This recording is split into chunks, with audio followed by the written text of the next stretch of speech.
Hi! Hello! Magandang gabi po sa ating lahat mga ka-Better Living.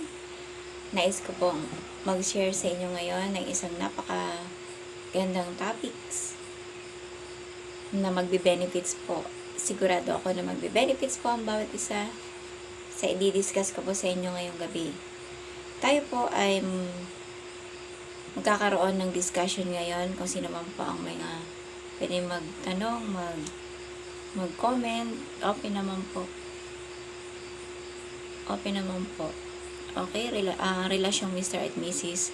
Tatag ng Pamilya. Napakaganda po kasi yung i-topic natin to dahil sa panahon po natin ngayon, hindi po natin maikakaila na marami pong mga maagang nagsisipag-asawa. Siguro dahil na rin po sa dulot ng sobrang advance sa ating internet. Kaya dapat nire-review po ito sa ating mga kabataan. Ang mga topics po na ganito ay dapat po paulit-ulit po natin na ipinapaalala sa ating mga anak, sa ating mga kabataan upang maging handa po sila kung sakaling sila po ay mag-aasawa na. Okay, talakayan po natin ngayon ang relasyong Mr. at Mrs. Tatag ng Pamilya.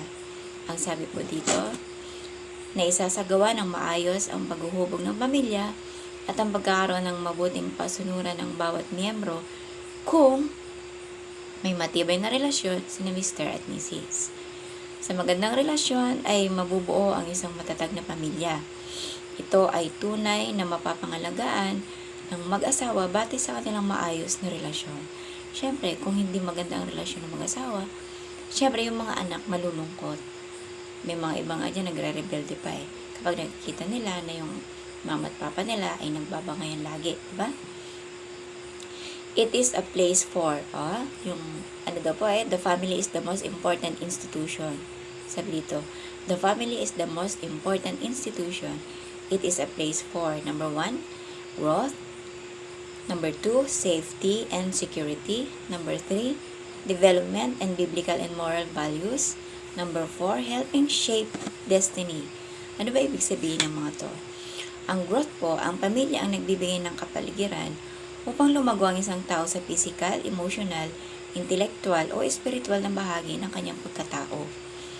Number 2, safety and security. May laan laging katiyakan ng kaligtasan sa paligid ng pamilya. Maraming beses nasa pamilya ang ating kakampi kapag meron tayo nakakaaway o may nagdi-disagree sa atin. And number 3, development of biblical and moral values. Hindi ba sa ating pamilya tayo natututo ng ating maiiksing panalangin? Dito tayo natututong magsabi ng po at opo. This is where we first learn good manners and right conduct as well as the Bible. And number 4, helping shape destiny. Malakas na impluwensya ng pamilya na kilalanin ang sarili bilang matagumpay at puno ng kabiguan. Ito ay batay sa pagtingin ng sarili sa nakalipas mula sa paghubog ng pamilya. Meron pong mga challenges to the Filipino family. Sabi dito, may mga nakaambang hamon ang pamilyang Pilipino. Isa sa mga ito ay ang hindi buong pamilya. Ayon sa MC Can's Pulse Survey noong taong 2007, 47% ng mga pamilya ang hindi kumpleto. Halos kalahati ng mga pamilyang Pilipino. Ilan sa mga dahilan kung bakit? Ayan. Number 1, nagkaroon ng ibang asawa. Wasak ang pamilya sapagkat ang ama o ina ay nagpasimula ng panibagong pamilya. Number 2, lumabas sa ating bansa. Ay mga OFW, di ba karamihan? Yung mga OFW natin, karamihan talaga po yan is nagkakahiwalay. Kasi sabi ng Panginoon, magsasama kayo sa hirap at ginhawa. Okay. Number 3, marami sa mga pamilya ang nagsimula ng hindi kumpleto. I am referring to single parents, families. Kasama na rin sa nagdudulot ng kakulangan sa pamilya ang mga kamatayang naggaganap. Very alarming ang mga resulta ng survey na ito. Hindi lamang sa pamilyang Pilipino kundi sa buong mundo. Ang pamilya ay inaatake ng ating kaaway, sinisira, winawasak at tila winawala ng kahalagahan. Makikita na Makikita na ang paninirang ito ay labag sa pasimulang disenyo ng Diyos para sa pamilya. May magandang layunin ng Diyos sa bawat pamilya at ang relasyon ng mag-asawa ang siyang gaganap upang ito ay maisakatuparan. Okay. For best results, consult the maker. Naalala ko ang sinasabi sa label ng medicine bottle. For best results, follow the instructions of the maker. Sino ba itong maker? Hindi siyempre ang Panginoon. Okay. Pagpapatibay ito sa sinasabi ng Psalms 127 verse 1.